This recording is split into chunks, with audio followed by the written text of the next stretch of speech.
वेभ्यो नमः। श्रीमद् वाल्मीकि रामायण के 60 सर्ग हम देख चुके हैं। आज हम अयोध्या कांड के 61वें सर्ग से प्रारंभ करेंगे। 60वें सर्ग में हमने देखा कि शत्रुघ्न जी मंथरा को जब देखते हैं तो वो मंथरा को मारना चाहते हैं, तो शत्रुघ्न जी को भरत जी मना करते हैं कि स्त्रियां जो हैं वो वध्य नहीं होती हैं। अगर स्त्रियों पर हाथ उठाना शास्त्र सम्मत होता तो मैं माता कैकेयी को कब से मार डालता। और बिल्कुल ऐसा ही प्रकरण हमें महाभारत में भी मिलता है। जब शिखंडी सामने आते हैं तो भीष्म पितामह अपना हथियार गांडीव छोड़ देते हैं, तब अर्जुन जी उन पर तीर चलाते हैं। तो स्त्रियों पर हाथ नहीं उठाना, क्योंकि स्त्रियां जो है वो जगदम्बा कही जाती हैं, निर्मात्री हैं, जन्मदात्री हैं, इसलिए जैसी भी हो उन पर हाथ उठाने का विधान कहीं भी नहीं, और क्षत्रियों के लिए तो बिल्कुल भी नहीं है। तो आज हम 61वें सर्ग से प्रारंभ कर रहे हैं। यात्रा के लिए मार्ग शोधन।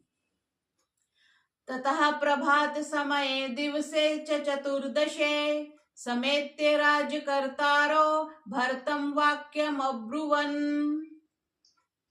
14वें दिन प्रातः काल सब मंत्रीगण मिलकर भरत जी के पास आए और उनसे कहने लगे। देखो यहाँ से हमें प्रमाण मिल गया कि 13 दिन मृत्यु के बाद हमें कुछ नहीं करना होता।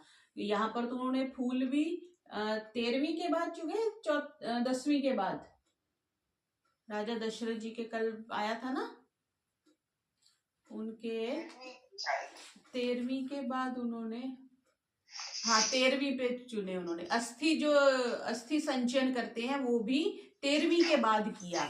ठीक है, अपने अभी आजकल ये चौथे पे करने लगे हैं, चतुर्थी पे, पर शास्त्र का अब हमें प्रमाण मिल रहा है कि दशरथ जी के 13वीं पे अस्थि चयन हुआ था।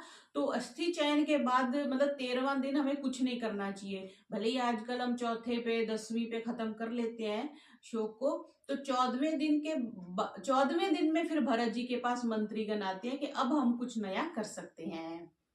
गतो दशरथः स्वर्गम यो नो गुरुतरो गुरुः रामं प्रव्राज्य वैज्येष्ठम लक्ष्मणं च महाबलम। हमारे पूज्यों के भी पूज्य महाराज दशरथ अपने ज्येष्ठ पुत्र राम और महाबलवान लक्ष्मण को वन में भेजकर स्वयं स्वर्गवासी हो गए। त्वमद्य भवनो राजा राजपुत्र महायशः अभिषेच्यं च आत्मानं पाहि चास्मन् ऋषभ। हे महायशस्वी राजकुमार, अब तुम हमारे राजा बनो। आप अपना राज्याभिषेक कराकर हम सबका पालन करो। सबने फिर अब भरत जी को बोला अब और तो कोई है नहीं, आप ही हमारे राजा बनो। भरतस्तं जनम सर्वं प्रत्युवाच धृतव्रतः ज्येष्ठस्य राजता नित्यं उचिता ही कुलस्य नः।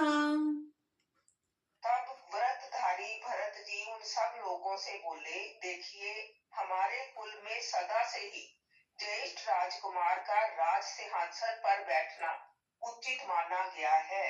न एवं भवन्तो मां वक्तुम् अर्हन्ति कुशला जनाः राम पूर्वो हि नो भ्राता भविष्यति महीपतिः अहं त्वरण्ये वत्स्यामि वर्षाणि नवपञ्च च। आप जैसे कुशल एवं व्यक्तियों को मुझे आदेश नहीं देना चाहिए। श्री राम हमारे ज्येष्ठ भ्राता हैं, वे ही हमारे सम्राट होंगे। उनके स्थान में मैं 14 वर्ष वनवास करूंगा। देखो भरत जी स्वयं से मतलब ऑप्शन दे रहे हैं कि वो राज करेंगे, मैं वनवास करूंगा। युज्यतां महती सेना चतुरंग महाबला आनयिष्यामहं ज्येष्ठं भ्रात्रं राघवं वनात्। आप लोग महती चतुरंगी अश्व गज रथ पैदल सेना तैयार करें। मैं रघुकुल शिरोमणि ज्येष्ठ भ्राता राम को लौटा लाऊंगा। हाँ देखो, चतुरंगनी सेना की बार बार बात आई ना, तो यहाँ पर व्याख्या आ गई। अश्व जिसमें होते हैं घोड़े, गज जिसमें हाथी होते हैं, रथ तो होते ही होते हैं, और पैदल, ये चतुरंगनी सेना है।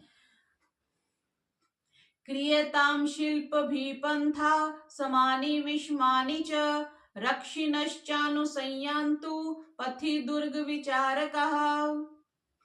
मैं आज्ञा देता हूँ कि सड़कों की मरम्मत करने वाले कारीगर लोग आगे जाकर ऊंची नीची भूमि वाले मार्ग को ठीक करें। उनके पीछे रक्षक और दुर्गम मार्ग के शोधक भी जाएं। जैसे अभी भी मंत्री ने आना होता है तो सड़कें बन जाती है ना, राष्ट्रपति ने किसी शहर में आना हो तो सब सड़कें बन जाएंगी, सब सफाई हो जाएगी। तभी सभी कहते हैं कि साल में एक आध बार तो विशिष्ट व्यक्ति को बुला ही लेना चाहिए। तो वही कह रहे हैं कि सारी सड़कें सुड़कें बन ठीक करवा दीजिए। अथ भूमि पर देशाज्यः सूत्र कर्म विशारदः कर्णै विविध विधि विधोक्ते ही पुरस्तान् संप्रत स्थिरे। भरत जी की आज्ञा अनुसार भूमि पर देश के जानने वाले भूमि के नाप तोल करने में दक्ष लोग फावड़े कुदाल आदि उपयोगी सामान लेकर आगे आगे चले। लतावल्लीश्च गुल्माश्च स्थाणुनश्मन्येव च जनास्ते चक्रे मार्गं छिन्दन्तो विविधान् द्रुमान्। ये लोग मार्ग को ठीक करने के अभिप्राय से लता वल्ली झाड़ ठूंठ पत्थर और अनेक प्रकार के वृक्षों को जो मार्ग में पड़ते थे कूट काट कर रास्ता बनाते जाते थे। क्योंकि वन की तरफ जाना था ना, इसलिए सड़क बना रहे हैं। अवृक्षेषु च देशेषु केचिद् वृक्षन् रोपयन् केचित् कुठारैश्च अंकैश्च दात्रीश्छिन्दन् क्वचित् क्वचित्। जिस प्रदेश में वृक्ष नहीं थे वहां पर उन लोगों ने वृक्ष लगाए और कहीं कुल्हाड़ियों से वृक्षों को काटा, कहीं कहीं टांकियों से पत्थरों को तोड़ा और कहीं हंसुओं से लताओं को काटा। अपरे वीरन् स्तंभान् बलिनो बलवत्तरः विद्मन्ति स्म दुर्गाणि स्थलानि च ततस्ततः। कुछ लोगों ने अत्यंत दृढ़ ठूंठों को जो उखाड़े नहीं उखड़ सकते थे जलाकर साफ कर दिया और जितने ऊंचे नीचे मार्ग और दुर्गम स्थान थे उन सब को ठोक पीट कर तथा मिट्टी से पाट कर समतल कर दिया। अपरे अपूरयन् कूपान् पांशुभिश्वभ्रमायतम् निम्न भागांस्ततः केचित् समाश्चक्रुः समन्ततः। कुछ लोग मार्ग में आने वाले कूपों और गड्ढों को मिट्टी से पाटते और नीची भूमि को मिट्टी से भरकर बराबर करते चले जाते थे। ससुधा कुटिटलमत्लः प्रपुष्पितं महीरुहः मत् उद्घुष्ट द्विजगणः पताकाभिलंकृतः। उन शिल्पियों ने सेना के जाने के मार्ग को चूने की गचों से ठीक कर दिया। सड़क के इधर उधर विकसित फूलों वाले वृक्ष लगाए गए। सड़कों के दोनों ओर पताकाएं सुशोभित हो रही थी और पक्षीगण मस्ती में आकर चहचहा रहे थे। चंदनोदक संसिक्तो नाना कुसुम भूषितः बह्यव शोभत सेनायाः पंथासुरपथोपमः। चंदन के जल के छिड़काव और नाना प्रकार की फूली हुई लताओं से सेना का वह मार्ग देव मार्ग की भांति शोभायमान था। ये हमने 61वां सर्ग देखा। 62वें में भरत द्वारा राज्य ग्रहण से इनकार। ततो नंदी मुखिम रात्रिम भरतम सूतमागधः तुष्टुवुर्वाग्नि विशेषज्ञः स्तैवैर्मंगल संहितः।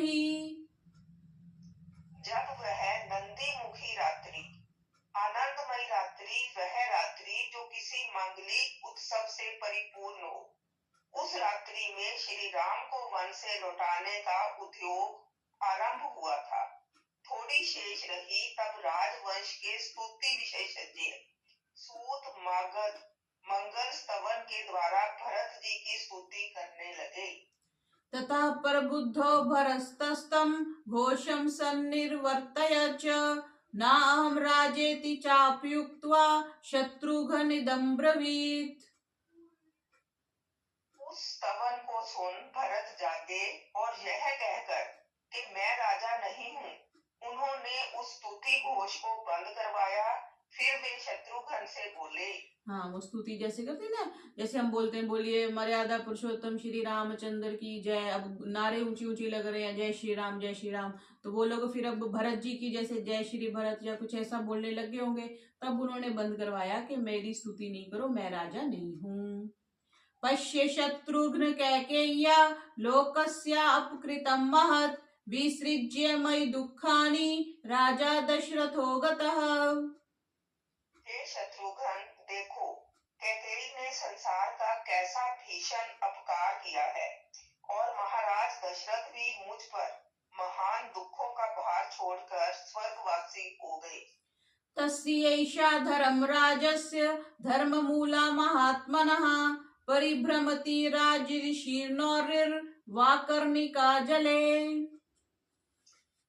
उन महात्मा धर्मराज की यह धर्म मूलक राजलक्ष्मी इस समय जल में नाविक विहीन नौका के समान इधर उधर मारी मारी फिर रही है। यो हीना सुमहानाथः सोऽपि प्रव्राजितो वनम् अनया धर्ममुत्सृज्य मात्रा में राघवः स्वयं।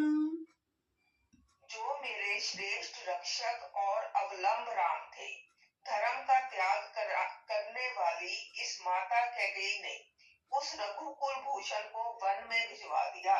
तथा तस्मिन् विलप्ति वशिष्ठो राजधर्मवित् सभामि इक्ष्वाकुनाथस्य प्रविवेश महायशः। इधर भरत जी इस प्रकार विलाप कर रहे थे, उधर राजधर्म के ज्ञाता महामुनि वशिष्ठ ने महाराज दशरथ के सभा भवन में प्रवेश किया। स कांचनमयं पीठं पराग्रस्तरणावृतम् अध्यास्त सर्ववेदज्ञो दूताननुशशास च। वेदज्ञ महामुनि वशिष्ठ गुदगुदे आसन से युक्त एक स्वर्णमय सिंहासन पर जा बैठे और दूतों को आदेश दिया। ब्राह्मणान् क्षत्रियान् वैश्यान् अत्यान् गणवल्लभान् क्षिप्रमाणयाता व्यग्राः कृत्म आतेकं हिनः। तुम लोग बहुत शीघ्र ब्राह्मणों, क्षत्रियों, वैश्यों, राजभगत मंत्रियों और सेनापतियों को बुला लाओ, क्योंकि एक अत्यंत आवश्यक कार्य करना है। स राजभृत्यं शत्रुघ्नं भरतं च यशस्विनं युधाजितं सुमन्त्रं च ये च तत्र हिता जनः। यशस्वी भरत और शत्रुघ्न को उनके निजी सेवकों सहित युधाजित और सुमंत्र आदि मंत्रियों को तथा अन्य जो राज परिवार के हितैषी हैं उन सबको बुला लाओ। युधाजित उनके मामा थे। ततो हलाहल शब्दः सुमहान् संपद्यत रथैश्च वैर्गर्जैश्चापि जनानाम् उपगच्छताम्। कुछ ही देर में दूतों द्वारा बुलाए गए लोग रथों, घोड़ों और हाथियों पर सवार होकर आने लगे। इस समय महान कोलाहल पूर्ण शब्द हुआ। ततो भरतम् आयान्तं शतक्रतुमिवार्मरः प्रत्यनन्दन प्रकीर्तयो यथा दशरथं तथा। जिस प्रकार देव मंडल इंद्र को देख हर्ष पूर्वक उसका सम्मान करते हैं, उसी प्रकार भरत को सभा में प्रविष्ट होते देख अयोध्या की संपूर्ण जनता ने उनका सत्कार करते हुए ऐसी प्रसन्नता प्रकट की मानो वे महाराज दशरथ के सभा प्रवेश पर प्रसन्नता प्रकट कर रहे हों। आसनानि यथा न्यायम् आर्याणां विशतां तदा इदं पुरोहितो वाक्यं भरतं मृदु च ब्रवीत्। जब वे श्रेष्ठ लोग यथा योग्य अपने अपने आसनों पर बैठ गए, तब राज पुरोहित वशिष्ठ जी ने ये मधुर वचन कहे। तात राजा दशरथः स्वर्गतो धर्माचरन् धन धान्यवतीं स्फीतां प्रदाय पृथ्वीं तव। हे तात भरत, धर्म आचरण करते हुए महाराज दशरथ धन धान्य युक्त और समृद्धिशालिनी पृथ्वी का राज्य तुम्हें देकर स्वर्गवासी हो गए। रामस्तथा सत्यधृतिः सताम धर्ममनुस्मरन् न जहात् पितुरादेशं शशिज्योत्स्नामिवोदितः। सत्यव्रतधारी राम ने सज्जनों के पथ का अनुसरण करते हुए पितृवचन पालन रूपी धर्म का त्याग वैसे ही नहीं किया जैसे चंद्रमा अपनी चांदनी का त्याग नहीं करता। पित्रा भ्रात्रा च ते दत्तं राज्यं निहतकण्टकं तद्भुङ्क्ष्व मुदिता मामात्य क्षिप्रमेवाभिषेचय। पिता और भाई द्वारा प्रदत्त इस निष्कंटक राज्य का तुम भोग करो और मंत्रिमंडल को प्रसन्न करते हुए शीघ्र ही अपना राज्य अभिषेक कराओ। निष्कंटक भी राजा ने पिता ने दे दिया और भाई ने छोड़ दिया जिसका उस पे हक था, इसलिए कह रहे कि अब निष्कंटक है, अब तुम अपना अभिषेक करवा लो। तत्श्रुत्वा भरतो वाक्यं शोकेनाभिपरिप्लुतः जगाम मनसा रामं धर्मज्यो धर्म कांक्षया। गुरु वशिष्ठ के ये वचन सुन धर्मात्मा भरत बहुत दुखी हुए। अपनी कुल परंपरा अर्थात ज्येष्ठ राजकुमार ही राजा होता है को जानने वाले भरत जी ने अपने कर्तव्य निश्चय की आकांक्षा से अपने अग्रज श्री राम का स्मरण किया। सवाष्पकलया वाचा कलहंस स्वरो युवा विललाप सभा मध्ये जग्रहे च पुरोहितम्। उस समय तरुण भरत कलहंस स्वर के समान घर घर शब्दों में विलाप करने लगे और सभा में वशिष्ठ जी की इन बातों की निंदा करने लगे। चरित ब्रह्मचर्यस्य विद्यासनातस्य धीमतः धर्मे प्रयत्तमानस्य को राज्यं मद्विधो हरेत्। भरत जी ने कहा, ब्रह्मचर्य पूर्वक सांग उपांग वेद का अध्ययन कर स्नातक पद प्राप्त तथा धर्म अनुकूल आचरण करने वाले बुद्धि के अगाध सागर श्री राम के राज्य को मेरे जैसा शास्त्र के मत को जानने वाला कैसे छीन सकता है। जो शास्त्र सम्मत है, शास्त्र को जानता है, वो तो गलत नहीं करेगा। अब शास्त्र कहता है कि किसी जीव, जैसे कल ही हमने देखा कि गाय को पैर नहीं मारना चाहिए, लेकिन हम देखते हैं कि बहुत से लोग पैर मारते हैं। गाड़ी वाले सड़क पे गाय बैठी होती है, वो पैर मार के उसको बोलते हैं पीछे हट, है ना। डंडा भी कुछ लोग मार देते हैं। तो जो शास्त्र को जानता है वो तो गलत नहीं करता। जो नहीं जानता, अब वो कहेगा मेरे को जल्दी है, गाय बीच में बैठी है, मुझे तो मारना ही पड़ेगा। तो ये बात नहीं है। इसलिए शास्त्र पढ़ा जाता है कि जो शास्त्र सम्मत बातें हैं वो हमें पता होनी चाहिए। Ignorance to law is not an excuse. आपको मुझे पता ही नहीं था जी कि रेड लाइट क्रॉस करने पे चलान होता है, तो पुलिस वाले कहेंगे नहीं पता तो ये तुम्हारी गलती है ना, तुम पता करो कि लॉ क्या है। तो ये लॉ को पढ़ने के लिए हम शास्त्र पढ़ते हैं। तो भरत जी कह रहे हैं कि मेरे शास्त्र को जानने वाला मैं उनका राज्य नहीं छीन सकता। हाँ, शास्त्र नहीं पढ़ा होता, आम आदमी इग्नोरेंट जैसे आजकल के बच्चे होता, तो उसने कहा था अच्छा भाई चला गया, जैसे भाई विदेश चला गया, पिताजी निकल गए, तो उसको लग रहा है सारी कोठी मेरी है, सारी प्रॉपर्टी मेरी है। अनार्य जुष्टम स्वर्गयम कुर्याम पापमहम यदि इक्ष्वाकूनाम अहम लोके भवेयम कुलपांसनः। आपके कथन अनुसार यदि मैं इस राज्य को ग्रहण कर अनार्यों से सेवित और सुख शांति से वंचित करने वाले महापातक को करूं, तो मैं इक्ष्वाकु कुल की धवल कीर्ति को कलंकित करने वाला कुल दूषक समझा जाऊंगा। अगर मैं राज्य करता हूँ तो अनार्यों से, अनार्य बात हो गई ना, आर्य लोग तो नहीं लेते, आर्य लोग तो बोलते बड़े पुत्र को ही सब कुछ मिलेगा, और सुख शांति से वंचित अपने आप हो जाए। महापातक, पातक मीन्स पाप हो गया, और महापातक हो जाएगा। धवल कीर्ति, धवल कहते हैं सफेद को, तो उसको मैं कलंकित करने वाला हो जाऊंगा, ऐसा भरत जी बोल रहे हैं। तद्वाक्यम धर्म संयुक्तम श्रुत्वा सर्वे सभासदः हर्षान्मुमुचुरुश्रूणि रामे निहित चेतसः।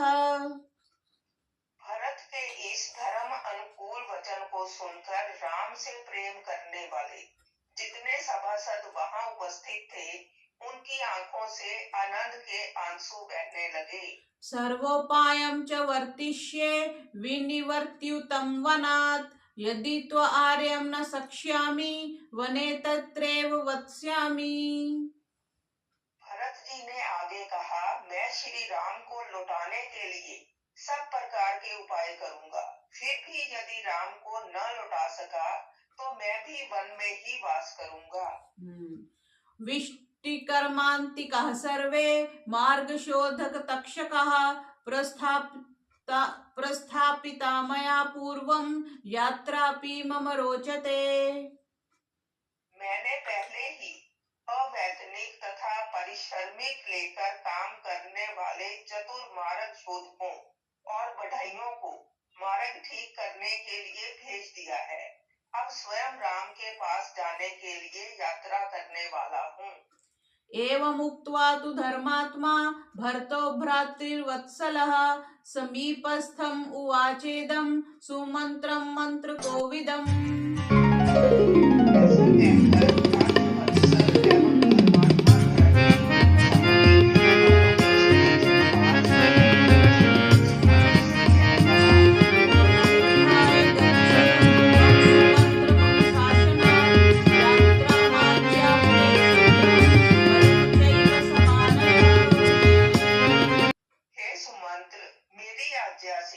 शीघ्र यहाँ से जाओ और सारे नगर में मेरी यात्रा की घोषणा कर दो और सेना को भी चलने का आदेश दो। एवमुक्ता सुमन्त्रस्तु भरतेन महात्मना प्रीहिष्टासो दिशत् सर्वं तदा संदिष्टम् इष्टवत्।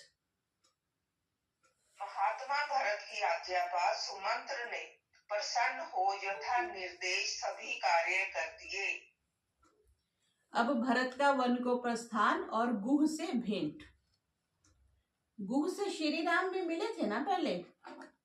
गुह वो जो फर्स्ट व्यक्ति किसको मिले थे जी?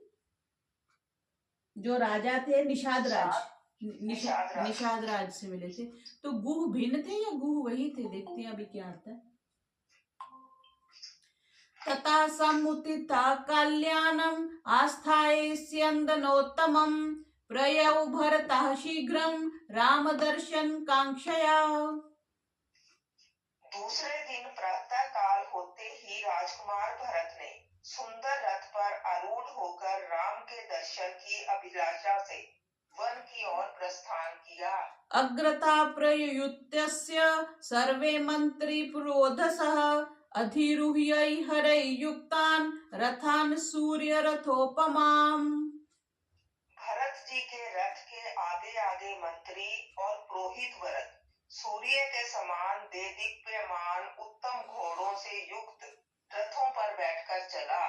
कैकेयी च सुमित्रा च कौसल्या च यशस्विनी रामान आनयन् सहिष्टा ययुर्यानेन भास्वता। कैकेयी, सुमित्रा और यशस्विनी कौसल्या श्री राम को लौटाने के लिए प्रसन्न हो परम दीप्तिमान रथों पर चढ़कर चली। अच्छा, तीनों माताएं भी चली। अच्छा, ये बात अपने को नहीं मालूम थी कि तीनों माताएं भी चली, क्योंकि रामायण में तो भरत जी दिखाए थे कि भरत जी बस जाते हैं श्री राम के पास उनको वापस लाने के लिए। अच्छा, तीनों माताएं भी गई हैं साथ में। प्रयाताश्चर्य संघाता रामं द्रष्टुं सलक्ष्मणं तस्यैव च कथाश्चित्रः कुर्वाणा हृष्टमानसः।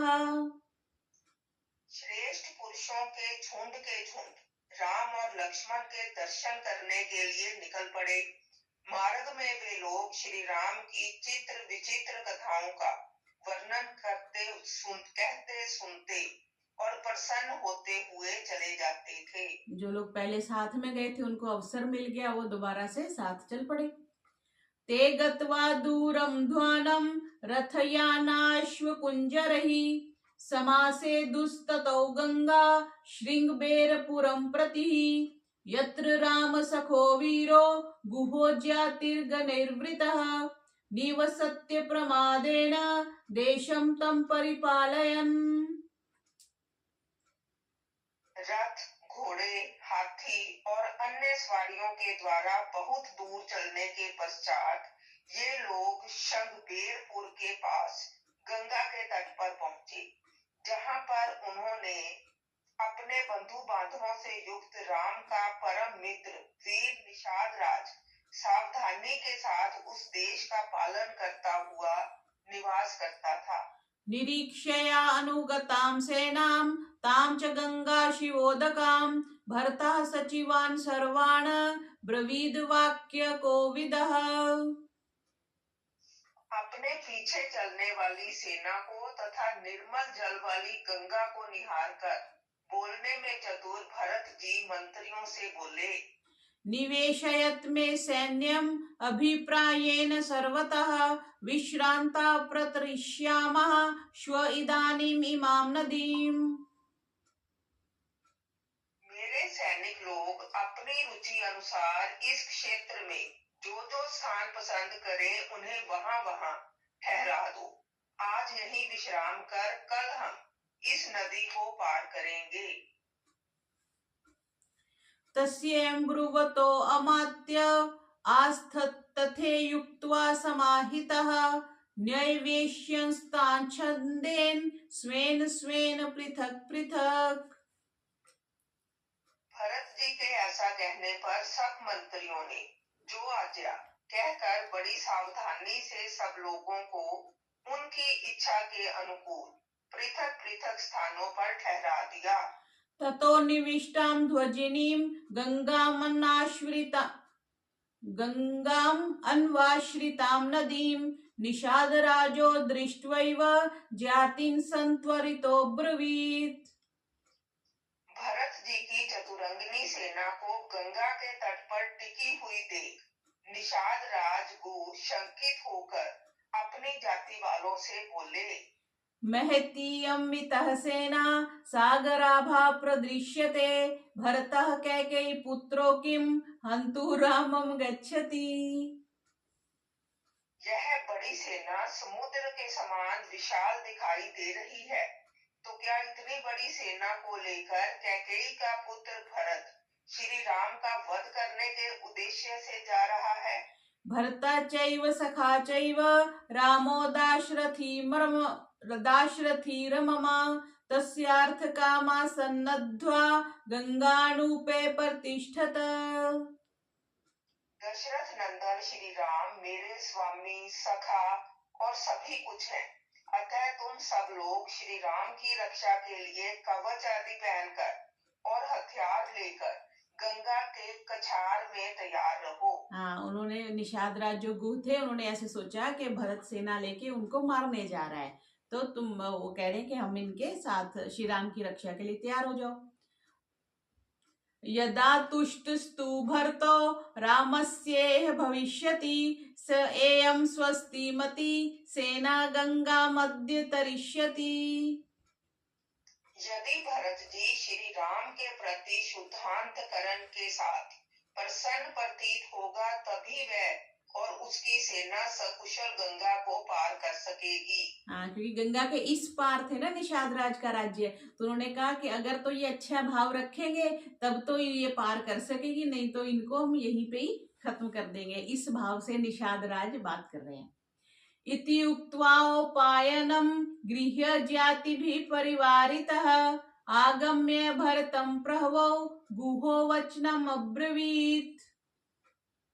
अपने सैनिकों को यह आदेश देकर और अनेक प्रकार की भेंट लेकर अपनी जाति बिरादरी वालों के साथ गु भरत जी के पास जा और प्रसन्न होकर बोला, निष्कुष्टश्चैव देशोऽयं वञ्चिताश्चापि ते वयं निवेदयामस्ते सर्वे स्वके दासकुले वस।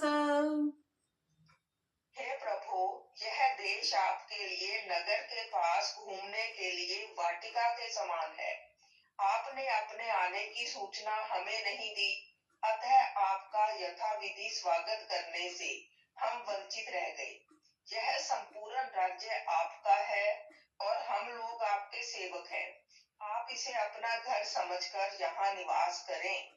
एवमुक्तस्तु भरतो निषादाधिपतिं गुहं प्रत्युवाच महाप्राज्यो वाक्यं हेत्युर्थ संहितम्। ऐसी प्रार्थना करने पर निषाद राज गु से महाबुद्धि बुद्धिमान भरत ने अपनी अभिप्राय सिद्धि के लिए यह युक्ति युक्त वचन कहा। ऊर्जिता खलु ते कामः कृतो मम गुरो सखे यो मे त्वमीदृशीं सेनाम् एको अभ्यर्चितुम् इच्छसि। मेरे ज्येष्ठ भ्राता के मित्र, आप अकेले ही मेरी इतनी विशाल सेना का आतिथ्य करना चाहते हो। यह आपका बड़ा उदार विचार है। आपकी उदारता से आपका मनोरथ पूर्ण हो गया, अर्थात आपकी उदारता से ही हमारा सत्कार हो गया।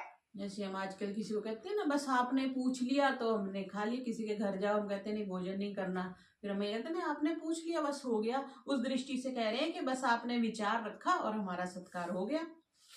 कतरेन गमिष्यामि भरद्वाजाश्रमं गुह गहनोऽयं वृषं देशो गंगानूपो दुरुत्तयः। हे निषाद राज, हमें यह बतलाइए कि हम लोग किस मार्ग से भरद्वाज के आश्रम को जाएं, क्योंकि यह देश दुष्प्रवेश से दिखाई पड़ता है और गंगा का जल प्राय देश भी दुर्गम प्रतीत होता है।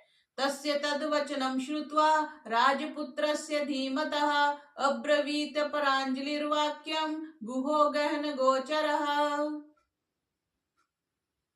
बुद्धिमान राजकुमार भरत की इस बात को सुनकर सब दुर्गम स्थानों से भली प्रकार परिचित गु हाथ जोड़कर बोला, दाशास्त्वानुगमिष्यन्ति धन्विनः सुसमाहितः अहं त्वानुगमिष्यामि राजपुत्र महायशः। हे महायशस्वी राजकुमार, आप इसके लिए चिंतित न हो। इस भूमि के प्रत्येक स्थान से सुपरिचित धनुर्धारी दास लोग सावधानता पूर्वक आपके साथ जाएंगे और मैं स्वयं भी आपके पीछे पीछे चलूंगा। जैसे हम होते हैं ना, पहाड़ी एरिया में जाएं या किसी आजकल दूसरे शहर में भी जाएं, तो जो वहां परिचित होता है उसको पूछते हैं भाई ये रास्ता किधर है, मुझे जाना है। तो उस दृष्टि से भरत जी ने पूछा।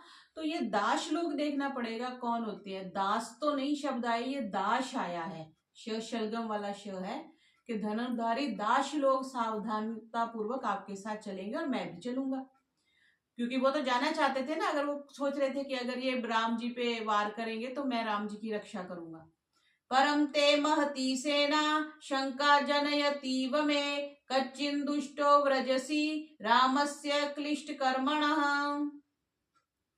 परंतु आपकी इस विशाल सेना को देखकर मेरे मन में यह संदेह उत्पन्न हो गया है कि कहीं आप उदार चरित राम के पास किसी दुष्ट अभिप्राय से तो नहीं जा रहे हैं। तमेवम् अभिभाषन्तम् आकाश इव निर्मलः भरता सलक्षणया वाचा गुहं वचनमब्रवीत्। इस प्रकार की आशंका करने पर आकाश की भांति निर्मल स्वभाव भरत निषाद राज से ये मधुर वचन बोले, मा भूत्स कालो यत् कष्टं न मां शंकितुमर्हसि राघवा सहि मे भ्राता ज्येष्ठा पितृसमो मतः। हे निषाद राज, तुम जैसी आशंका करते हो वह कष्टमय पाप पूर्ण समय न आवे। आप मेरे प्रति ऐसी घृणित आशंका न करें। मैं तो अपने ज्येष्ठ भ्राता श्री राम को अपने पिता के तुल्य मानता हूँ।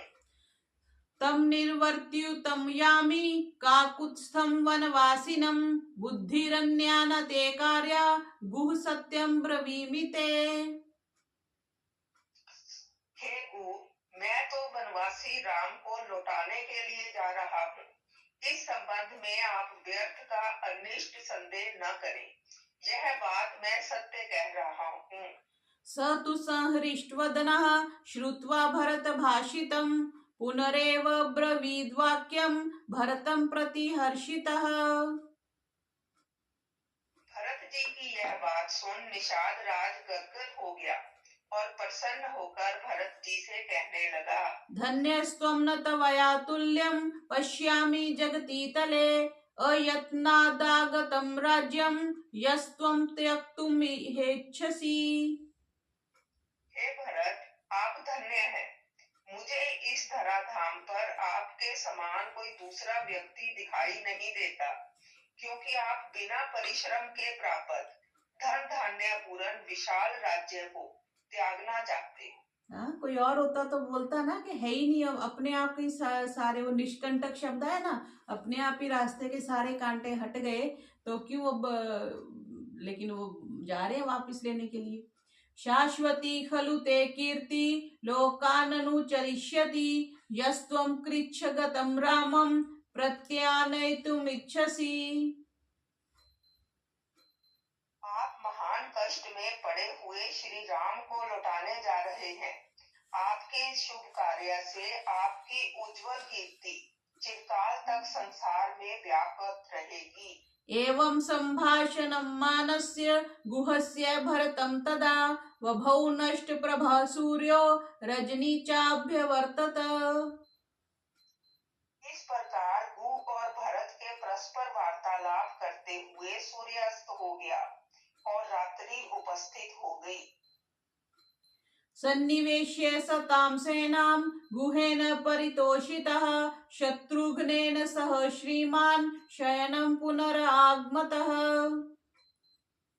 गुह की बातचीत से संतुष्ट होकर अपनी सेना को विश्राम का आदेश देकर भरत जी अपने छोटे भाई शत्रुघ्न के साथ सैन्य स्थल पर सोने के लिए चले गए। अब आगे 64वें सर्ग में भरत का गंगा के पार उतरना। व्युष्य रात्रिं तु तत्रैव गंगाकूले स राघवः भरतः काल्यम् उत्थाय निषादराजम् अब्रवीत्।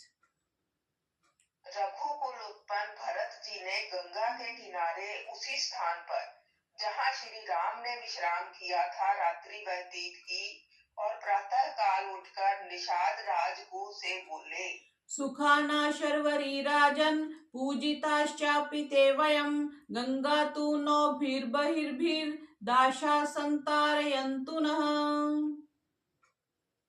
हे राजन, हमारी यह रात्रि सुखपूर्वक व्यतीत हुई और आपने हमारा आदर सत्कार भी भली भांति किया। अब आप अपने नाविकों को आदेश दें कि वे बहुत सी नौकाओं द्वारा हमें पार उतार दें। ततो गुहा संत्वरितं श्रुत्वा भरत शासनं प्रतिप्रविश्य नगरं तं ज्याति जनम अब्रवीत्।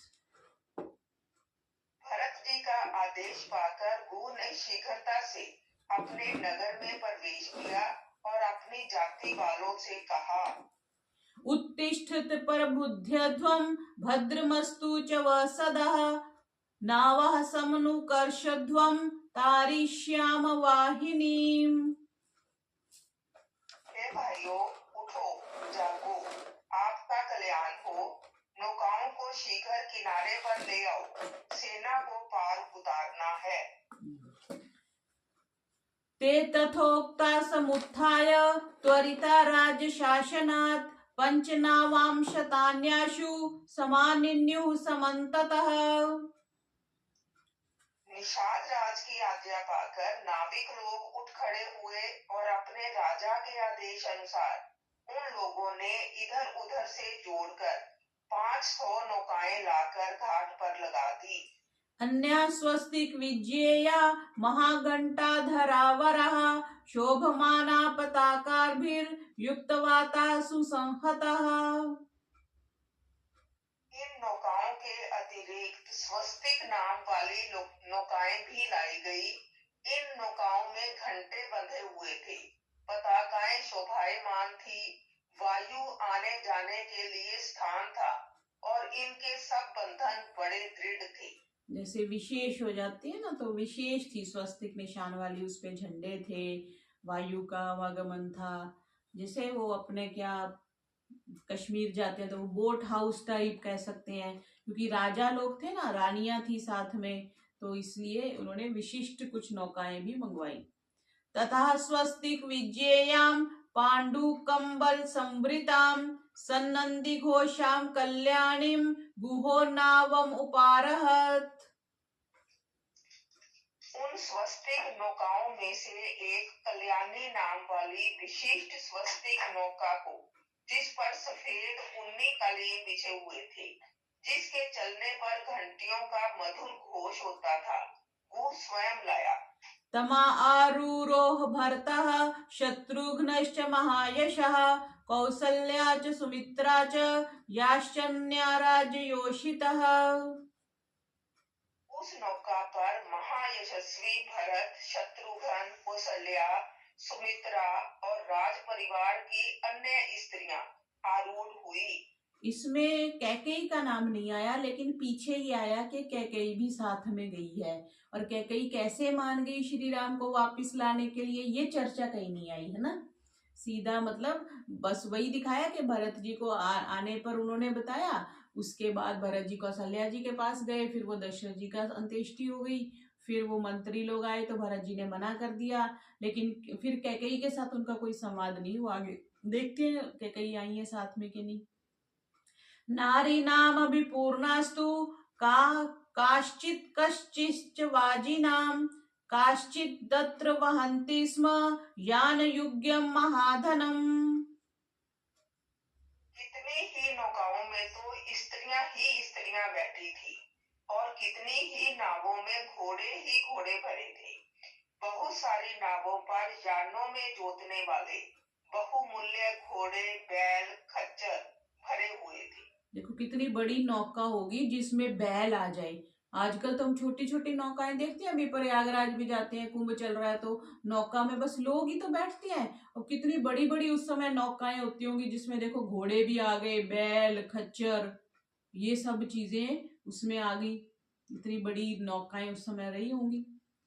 पताकानि पताकान्यस्तु तानावः स्वयं दाशरथधिष्ठितः वहन्त्यो जन्मारूढ़ं तदा संपेतुराशुगः। नाविकों से युक्त ध्वजा पताकाओं वाली वे नौकाएं भरत आदि नगर वासियों को लेकर बड़े वेग से आगे चल पड़ी। सा पुण्याध्वजिनी गंगाम दाशै संतारिता स्वयं मैत्री मुहूर्ते प्रययौ पर्यागवनमुत्तमम्। नाविकों ने उस पुण्य ध्वजा पताका वाली विशाल वाहिनी को गंगा के उस पार उतार दिया। सूर्योदय के तीसरे प्रहर मैत्र नामक मुहूर्त में उस सेना ने प्रयाग वन की ओर प्रस्थान किया। ये जो जिसको मार्केट प्रयागराज कहते हैं, पहले वन रहा होगा, प्रयाग वन, ये देखो शब्द आ गया इसमें। आश्वासयित्वा च चमू महात्मा निवेशयित्वा च यथोपजोषम् द्रष्टुं भरद्वाज ऋषि प्रवर्य मृत्युगन्वृतः सन् भरता प्रतस्थे। प्रयाग में पहुंचकर महामती भरत ने संपूर्ण सेना और नागरिकों को यथास्थान ठहरा दिया। तदंतर भरत जी वशिष्ठ आदि ऋषियों को साथ ले ऋषि श्रेष्ठ मैं ऋषि भरद्वाज का दर्शन करने के लिए चल दिए। मैं ऋषि भरद्वाज का आश्रम अभी भी है ना, मैंने बताया था पिछली बार, संगम के पास ही है। और कहते हैं कि यहाँ पर श्री राम आए थे। बहुत भूमि के नीचे है वो स्थान, महर्षि भरद्वाज का जो आश्रम है। अब आगे भरद्वाज आश्रम में निवास, ये 65वां सर्ग। भरद्वाजाश्रमं दृष्ट्वा क्रोशादेव नरर्षभः बलं सर्वमपस्थाप्य जगाम सह मन्त्रिभिः पद्भ्यामेव हि धर्मज्ञो न्यस्तशस्त्र परिच्छदः वसानो वाससी क्षौमे पुरोधाये पुरोधसम्। धर्मज्ञ पुरुषोत्तम भरत महर्षि भरद्वाज के आश्रम से एक कोस के अंतर पर सेना आदि को ठहराकर अस्त्र शस्त्र और राजसी पोशाक उतारकर केवल 2 वस्त्र धारण कर कुछ मंत्रियों को साथ ले और पुरोहितों को आगे कर पैदल ही भरद्वाज के दर्शन करने के लिए गए। हाँ, जैसे गुरु के पास जाओ, ऋषि के पास जाओ तो वो अपना राजपाट थोड़ी ना दिखाना होता, तो अपने वस्त्र त्याग करके साधारण वस्त्रों में गए। ततः संदर्शने तस्य भरद्वाजस्य राघवः मन्त्रिणस्तानवस्थाप्य जगाम अनुपुरोहितम्। जब भरत जी ने दूर से ही महर्षि भरद्वाज को देखा, तब वे मंत्रियों को भी पीछे छोड़ केवल पुरोहित के साथ आगे बढ़े। वसिष्ठमत् दृष्ट्वैव भरद्वाजो महातपः संचचालान सतातूर्णं शिष्यान् अघर्यमिति ब्रुवन्। महातपस्वी भरद्वाज वशिष्ठ जी को देखते ही तत्काल आसन से उठ खड़े हुए और शिष्यों को अर्घ्य लाने का आदेश दिया। समागम्य वसिष्ठेन भरतेन अभिवादितः अबुध्यत महातेजः सुतं दशरथस्य तम्। मैं ऋषि भरद्वाज आगे बढ़कर वशिष्ठ जी से मिले। भरत ने भरद्वाज को प्रणाम किया। वशिष्ठ के सहचर्य से महातेजस्वी भरद्वाज ने जाना कि ये दशरथ पुत्र भरत हैं। उनको वो भरत जी से परिचित नहीं थे, तो भरद्वाज जी को वशिष्ठ जी ने बताया कि ये दशरथ पुत्र भरत हैं। ता अभ्यामर्घ्य च पाद्यं च दत्त्वा पश्चात् फलानि च आनुपूर्व्याच धर्मज्ञः पप्रच्छ कुशलं कुले। धर्मात्मा भरद्वाज ने उन दोनों को क्रम पूर्वक अर्घ्य, पाद्य और फल देकर उनके कुल का कुशल क्षेम पूछा। वशिष्ठो भरतश्चैनम प्रपच्छ तुरनामयम् शरीरे अग्निषु वृक्षेषु शिष्येषु मृगपक्षिषु। तदंतर महर्षि वशिष्ठ और भरत जी ने मुनि भरद्वाज से उनके शरीर, यज्ञ अग्नि, शिष्य और आश्रम के वृक्ष तथा पशु पक्षियों का कुशल मंगल पूछा। देखो, उनके शरीर का, हम तो आजकल शरीर का ही पूछते हैं ना, स्वास्थ्य ठीक है, शरीर का पूछा, यज्ञ अग्नि का पूछा कि यज्ञ कैसा चल रहा है, शिष्यों के बारे में पूछा, आश्रम के वृक्षों का भी हाल पूछा, पशु पक्षियों का भी कुशल मंगल पूछा। तथेति तत्प्रतिज्ञाय भरद्वाजो महातपः भरतं प्रत्युवाचेदं राघव स्नेह बंधनात्। महातपस्वी भरद्वाज ने सबका कुशल मंगल बताकर श्री राम के साथ स्नेह होने के कारण भरत जी से पूछा, किम आहगमने कार्यं तव राज्यं प्रशासतः एतदाचक्षु मे सर्वं न हि मे शुध्यते मनः। हे राजकुमार, तुम तो राज्य शासन कर रहे हो, फिर तुम्हारे यहाँ आने का क्या प्रयोजन? यह सब मुझे बतलाओ, क्योंकि मेरा मन शंकित हो रहा है। मुझे दाल में कुछ काला दिखाई दे रहा है। क्योंकि एक तो मंत्री लोग साथ थे, वशिष्ठ जी साथ में थे और भरत जी आए, तो सभी, जैसे निषाद राज को शंका हुई वैसे मुनि भारद्वाज को भी हो गई। एवं मुक्तो भरद्वाजं भर्ता प्रत्युवाचः पर्यश्रुनयनो दुःखात् वाचा संयमानया। भरद्वाज के ऐसा कहने पर भरत जी ने दुख के कारण आंखों में आंसू भरकर तथा लड़खड़ाती हुई वाणी से कहा, हतोऽस्मि यदि मामेवं भगवानपि मन्यते मत्तो न दोषमाशंके न एवं मामनुषाधिः। भगवान, आप ही मुझे ऐसा मानते हैं तो मेरा तो जीवन ही व्यर्थ है। भाई को वन भेजने में मेरा हाथ नहीं है, अतः आप मुझसे ऐसी कठोर बातें न कहें। क्योंकि सबको आजकल तो ये सोशल मीडिया है ना, तो पता चल जाता है, लेकिन सबको तो नहीं पता था। सब तो यही समझ रहे हैं ना कि भरत जी राजा बन गए, राम राजा बनना था, इसलिए राम माता जी से कहलवा के राम को भेजा, तो इसलिए भरत जी थोड़ा झिझक फील कर रहे हैं। अहम तु तम नरव्याघ्रम उपयातः प्रसादकः प्रतिनेतुम अयोध्यां च पादौ तस्याभिवंदितुम्। मैं तो उस नर केसरी को प्रसन्न कर अयोध्या में लौटाने और उनकी चरण वंदना करने के लिए जा रहा हूँ। त्वं मामेव गतं मत्वा प्रसादं कर्तुमर्हसि शंशमे भगवन् रामः क्व सम्प्रति महीपतिः। भगवान, मेरे मनोभिप्राय को जानकर आप मुझ पर प्रसन्न हो और मुझे बताएं कि पृथ्वीनाथ राम इस समय कहाँ हैं। वसिष्ठादिभिरित्विग्भिः याचितो भगवांस्ततः उवाच तं भरद्वाजः प्रसादाद् भरतं वचः। तत्पश्चात जब वशिष्ठ आदि ऋत्विजों ने भी भरद्वाज से श्री राम का पता बतलाने की प्रार्थना की, तब वे प्रसन्न होकर भरत जी से बोले, त्वयेतत् पुरुषव्याघ्र युक्तं राघव वंशजे गुरुवृत्तिदमश्चैव साधूनां च अनुयायिता। हे पुरुष सिंह, तुम्हारा जन्म प्रसिद्ध रघुकुल में हुआ है, अतः वृद्धों की सेवा, इंद्रियों का दमन और साधु जनों का अनुगामी होना, ये तीनों बातें तुम में होनी ही चाहिए। देखो ये 3 बातें रखती, ये भी नोट करेंगे। वृद्धों की सेवा होनी चाहिए, अपनी इंद्रियों का दमन होना चाहिए और साधु जनों का अनुगामी होना चाहिए। तो ये आजकल तो साधु जनों को कोई बुलाता ही नहीं है। साधु जनों का अनुगामी कैसे होना, नहीं उनकी बातों को सुनना, उनके पास बैठना, उनके साथ रहना, वो चीज है। जाने चैतन मनःस्थं ते दृढ़ीकरणं स्थितवती अपृच्छं त्वात्यर्थं कीर्तिं संभिवर्धयन्। यद्यपि मैं तुम्हारे मनोगत भावों को जानता था, तथापि लोगों के सामने उसे दृढ़ करने और तुम्हारी कीर्ति को बढ़ाने के लिए मैंने तुमसे वैसा प्रश्न पूछा था।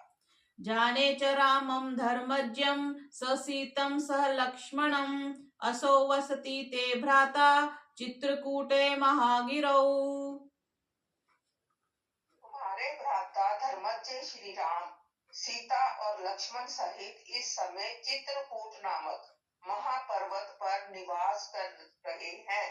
श्वस्तु गन्तासि तं देशं वसाद्य स मन्त्रिभिः एतं मे कुरु सुप्राज्य कामं कामर्थ कोविद। ये वांछित मनोरथों को पूरा करने वाले बुद्धिमान भरत, आप कल वहां जाना, आज मंत्रियों सहित यही निवास कीजिए और मेरी इस कामना को पूर्ण करो। ततस्थे अत्येव मुदारदर्शनः प्रतीत रूपो भरतो अब्रवीद वचः चकार बुद्धिं तदा तदाश्रमे निशानिवासाय नराधिपात्मजः। जब महर्षि भरद्वाज ने इस प्रकार कहा, तब उदार मना एवं यशस्वी राजकुमार भरत ने ऋषि की आज्ञा मान रात भर ऋषि के आश्रम में रहना स्वीकार कर लिया। तो इस प्रकार हमने आज 65 सर्ग पूरे किए। तो भरत जी ने राजपाट लेने से मना कर दिया और बोला कि मैं श्री राम को लेने जाऊंगा। और वो जहां जहां से, जैसे रास्ता, मेन रास्ता तो उनको पता ही था कि किधर से गए होंगे। तो पहले गंगा जी गए, फिर गंगा जी निषाद राज की सहायता से पार करी, फिर महर्षि भारद्वाज के आश्रम गए जो कि प्रयागराज में है, गंगा किनारे है। वहां से उनको सूचना मिली कि वो चित्रकूट में रहते हैं। अब आगे वो चित्रकूट जाएंगे, तो इसको हम कल देखेंगे। आज का पाठ इतना ही करते हैं। बोलिए मर्यादा पुरुषोत्तम श्री रामचंद्र की जय।